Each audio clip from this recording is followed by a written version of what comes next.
What's going on, YouTube? You got Bacon here bringing you another video. This time I've got my week 2 match of the VPL Season 3. Really quickly before I get into my opponent here, I'll just talk quickly about some of the transactions I made this week after losing to Dick. They touched on them a little bit in the first week of the Mons recap, which is posted on Villanova Video Games channel. I've got their link in the description, so you should definitely go check that out. Tyler and I have been talking for a little while about the kind of changes I'd be wanting to make to my team, and they discuss them a little bit more in depth in that video. But basically, just think these changes kind of overall help the team out a lot. I'll just kind of note them here. I dropped Escavalier for Klefki. I dropped Necrozma for Claydol. I dropped Muck for Nidoking, and I dropped Komala for Miltank. So yeah, like I mentioned, just kind of overall trying to strengthen the team's defensive presence and things like that. Screens with Klefki is obviously really nice on one end, and I actually brought dual screens Klefki this week.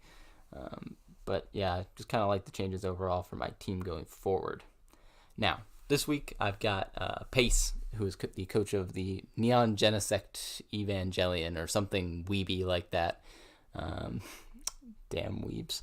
So this week we got Pace. I played him twice already in the VPL. So the first time was Season 1. When pretty much none of us were nearly as good as we are now. Pace especially has improved in the recent season and this season as well.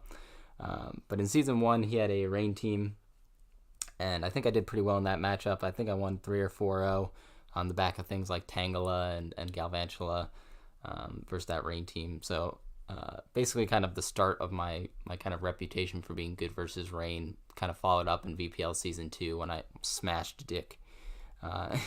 In I can't remember which week that was in Season 2, but I smashed his rain team as well.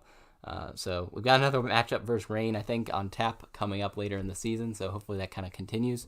But that was kind of the start of that with the week Season 1 against Pace. Season 2 was a much different story. He got the better of me with a weakness policy Dragon Dance Komo-O, which procced on my defensive Shaman's Dazzling Gleam.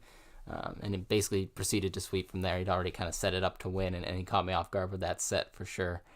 So a lot better play and prep on his end coming out in Season 2. He definitely improved a lot from Season 1 to Season 2, and he's definitely a threat this season in the VPL, especially with 8 teams making playoffs. I think Pace is pretty much a lock for playoffs in our division, if I'm being honest.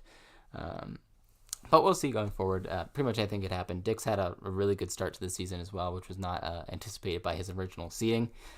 So it'll definitely be pretty tight in our division over here. But I just want to go over really quickly what he has available to him. He's got Zeraora, Komo-O, Doublade, Lycanroc, Dusk, Weezing, Gogoat, Mega Pidgeot, Florges, Starmie, Alolan Muck, and Caracosta, with the Alolan Muck being his Z status user. It gets things like Z Memento, but I really wasn't anticipating a Z status type Alolan Muck this week, although I did expect him to bring it, as he ended up doing, because I think it's pretty good against my team. Really quickly on my end, I brought Ground Spam plus Dual Screens Klefki, basically. It's Dual Screens Klefki with Spikes. Spikes obviously being really nice in this matchup because he didn't bring the Pidgeot or the Weezing, so his whole team is grounded. Get some real nice chip damage off over the course of the match. And the dual screens being nice for my next Mon, which is Zygarde, being a sub-DD variant of Zygarde. Pretty much rips through his team. With screens up, I should be able to get 1 or 2 Dragon Dances off and really just start putting in the pressure on him. I'm expecting him to have a lot of prep for Zygarde because in my prep matches myself, Zygarde was basically sweeping every game that I played, or except for maybe one. So obviously a really potent threat versus his team and versus any team, really. It is freaking Zygarde. I've also got, continuing the ground spam, I've got Modest Life Orb Nidoking with basically just coverage to hit his whole team super effectively. He really doesn't have good switch-ins for this Pokemon. Starmie is the only thing on his team that really threatens it very effectively when I'm at full health. And obviously he can't just willy-nilly switch that thing in on like a Sludge Wave, Earth Power, Thunderbolt, whatever, because it's going to take some massive damage from this Nidoking. So really good putting in the pressure against his team. There's a couple things I can get this in on and just firing off some big hits. So really, really happy that I picked up Nidoking in the interim there to have for this matchup this week. Next up is Claydol. I've got Stealth Rock Claydol with Toxic, Psychic, and Earthquake.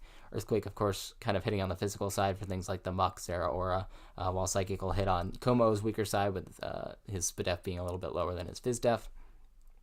Just enough special attack investment to improve my roll to a guaranteed 2-hit KO on no bulk Komo with Psychic. That way he can't get up like 3 Dragon Dances on me or some crazy thing if I switch into Claydol. Next up is Greninja. It's an expert route Greninja, U-turn, Gunk Shot, Dark Pulse, and Scald. Just good coverage for his team. Obviously my speed tier is pretty nice here as well. Outspeed everything except for that Zeraora. And I've got Choice Scarf Tapu Koko this week to outspeed the Zeraora and also outspeed Komo at +2 if he happens to go for an Autotomize or a 2 Dragon Dances, something like that. I can always bring in the Tapu Koko to revenge kill it later in the match. Just looking at team preview here, I'm thinking he's going to want to try to lead something like Muck or Zeraora, so he's got a better matchup against a potential lead Tapu Koko.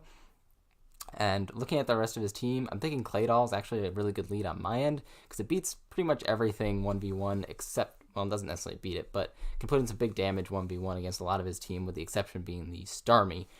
And again, thinking that he's probably going to try to counter my Tapu Koko lead, I'm just going to lead off with that Claydol here, as he does in fact lead with the Starmie. Now this is a huge problem for me because Starmie, I was thinking, is going to be offensive this week with something like Life Orb, which basically just puts in the hurt on my team with Hydro Pump. I got triple ground here, basically. So I have to go into Klefki here, as he does go for the Hydro Pump. He does not reveal Life Orb, and I'm pretty sure that's not Choice Specs damage, just looking at it. I think it was Analytic, actually, in retrospect. I can't remember the calc off the top of my head. But I'm just going to go for Light Screen so I can take another one here as he goes into his Muck. Now I'm kind of worried at this point that the Muck has Brick Break because he went hard into it on the Klefki. But I'm just going to go for the Reflect and see what he wants to do, if he's got the Brick Break or not. But he just goes straight for Knockoff. So now I'm thinking he probably doesn't have the Brick Break. Knockoff my Light Clay isn't so bad because I did already get the screens up, and I don't need that many turns to get the Zygarde set up. So I'm just going to Spike Stack a little bit, see what he wants to do again. He really can't touch me too much outside of Fire Punch, as he does show the Rock Polish. So that's a little bit sketchy for me. And actually seeing the Rock Polish, I'm thinking this is actually a weakness policy, so you can try and get another cheeky sweep going like he did with the Komo. He's just going to keep clicking Knockoff on the Klefki. Maybe think I'm going to switch out fearing the Ice Punch, or not the Ice Punch, it's Fire Punch. I'm just going to play her off a couple times to get him in range of things like my Nidoking and my +1 Zygarde. So I'm just going to play her off a couple times here, get some damage off on him. That should put him in range, and at this point I'm pretty sure he's going to knock me out with another hit. I don't think he'd Rock Polish again, so I went for Spikes just to get up that second layer. Again, putting in pretty good pressure versus his team, as he does knock me out with the Fire Punch. Obviously, I don't have a ton of turns of screen left, unfortunately, at this point, and I need to get my Zygarde set up. So obviously, I could rip through his team potentially, depending on his sets at this point with Zygarde, if I can get to +2. I am a little concerned about Choice Scarf Starmie at this point, because it would outspeed me at +1. You can see he goes for the Ice Punch, and behind Reflect, that only does 25% to Zygarde. So Zygarde in here, getting up its first Dragon Dance. And again, I'm thinking that's Choice Scarf Starmie, so I'm thinking I need to be +2 at this point to outspeed the rest of his team. So I'm going to go for another Dragon Dance, which may have been a little bit greedy on my end, but you kind of just heard my rationale there. I'm thinking it's Choice Scarf Starmie, and I don't want to get immediately forced out after I knock out this Muck. But he does get the Poison Touch on me here with the Knockoff, obviously revealing that I am Z Crystal this week, and I just knock him out with 1,000 arrows. So a little bit greedy on my end, so I did end up taking the Poison from the Muck. I was playing around with that just to get the extra setup, like I mentioned. But Zygarde's in now, and it's actually a huge threat to the rest of his team at this point. He doesn't really have a great switch at this point. He could go Florges. If it's max Fizdef, it could take one after the Spikes damage, but he goes into Zeraora. I'm thinking, what is this, like Choice Scarf or something? Should knock it out with 1,000 arrows, but he reveals that he's max Fizdef, I think. I don't know if he was max HP, but I think he said he was max Fizdef, Shuka Berry, Zeraora. So great prep on his end, knocking me out with the Outrage. Kind of regretting not running Adamant Zygarde as a result of this, because I think I probably would have picked up the KO there on the Zeraora. But what are you going to do? Man brought physically bulky Shuka Berry Zeraora, so good prep on his end to knock me out. But he's locked into Outrage, and I'm faster because of my Choice Scarf, so I'm just going to go into Tapu Koko, U-turn, and knock out this Zeraora. So at least that threat's gone, and Tapu Koko and Greninja now outspeed the rest of his team, which is pretty nice for me going forward. I don't want him going into the Starmie here to Rapid Spin or anything like that, so I'm just going to go into Greninja, but he goes into Florges, so now I'm thinking, okay, he's probably got Defog on this Florges. Like I mentioned, I do have the Gunk Shot, but I don't think it's going to knock him out at this range, and I, of course, could also miss. So I'm just going to U-turn out and get in my Nidoking for pretty free here on what I'm predicting to be, like I mentioned, a Defog. Or even a Moonblast. Nidoking would tank at this point, and I can just throw off some Sludge Waves. He does go for the Defog, so unfortunate that I couldn't pick up a little more Spikes damage on his team. But now Nidoking is here. Nidoking is in. I just get to click free Sludge Wave here. If he goes into Blade, it doesn't matter. He does go for Protect to scout out what I'm going to do and get a little bit of Lefty's recovery. But like I mentioned, just clicking Sludge Wave here, trying to scout out what he's going to do. And if he goes into Deblade, I can just Earth Power it on the following turn. And of course, Starmie and Como really aren't interested in taking this Sludge Wave. It's going to do massive damage. He actually eats this one, does 87%, and he gets a Wish off. So now this is a little bit sketchy for me. I'm pretty sure he's not going to Protect, because if he does that, I'll just kill him with Sludge Wave on the following turn. So I'm thinking, okay, I just can't let him pass this Wish into Starmie right now. Because it can probably live a Sludge Wave from me. But he does go into the Como-O as I go for T-Bolt. In Electric Terrain, obviously the T-Bolt would have knocked out the Starmie on the switch-in and not allowed it to catch that Wish. I'm not too concerned about the Como-O catching that Wish because I do have Ice Beam on this set, and it's a 40% roll to OHKO this Como-O. So I'm just going to click it. I don't care if he's Weakness Policy. I don't care what kind of set this is. I'm just going to click that Ice Beam and whack this Como-O. Obviously, I get a little bit of a low roll, but like I mentioned, it was in his favor to live anyways. So obviously, not wanting to sack my Nidoking here because it threatens the Florges and the Deblade. I'm just going to sack off my Claydol as he shows Ice Punch and does massive damage to my Claydol. I think he revealed after the game that this was Expert Belt Como, so he's going to pick up the 2-hit KO on my Claydol. So basically, eternally grateful here, just coming through with a nice clean sack to get my Koko in, actually. But with the floor just being this low, this is a free Thunderbolt for my Tapu Koko. If he goes into Deblade, it's going to get 2-hit KO'd, and this Como, Florges, or Starmie will obviously all die. So he's going to sack off the Florges here, which is nice for me because now I don't have to be as worried about keeping my Nidoking around. Obviously, it's still good for the Deblade, and it might be able to take a hit from the Como-O depending on his spread. If he's Jolly Expert Belt, I actually guaranteed live an Earthquake, but if he's Adamant, that's obviously a little sketchy for me. The roll's still in my favor, but it's a little bit sketchy for me. I'm just going to go hard in my Greninja here on what I'm predicting to be a Gyro Ball, and it is a Gyro Ball, but it does way more damage than I was expecting. So I'm calculating like Adamant, Max Attack, what the heck, what is this Gyro Ball? It turns out he was Iron Ball Deblade with Gyro Ball. So doing massive damage to my Greninja, but not quite picking up the 2-hit KO. With Shadow Sneak there, and I get to, of course, knock this thing out with a nice Expert Belt Dark Pulse.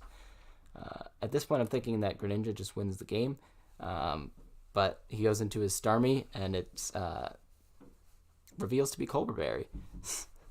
And he eats my Dark Pulse, but I am the king of Dark Pulse flinches, and boom, Dark Pulse flinch on the Starmie. That guarantees my win at this point.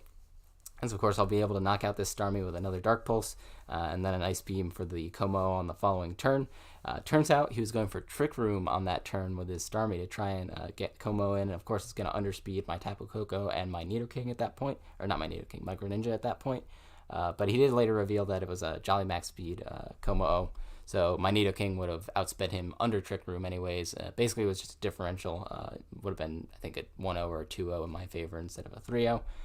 But really good game to pace. He prepped really well. I don't like saying this, but I think he did out-prep me this week, and I do kind of pride myself on the prep end of things. So I'm a little upset that I got out-prepped this week, but we were able to come away with a win. Really nice to not be starting the season 0-2. But again, really good game to pace. I hope you guys enjoyed the video, and I hope you come back next week. Have a good one. Bye-bye.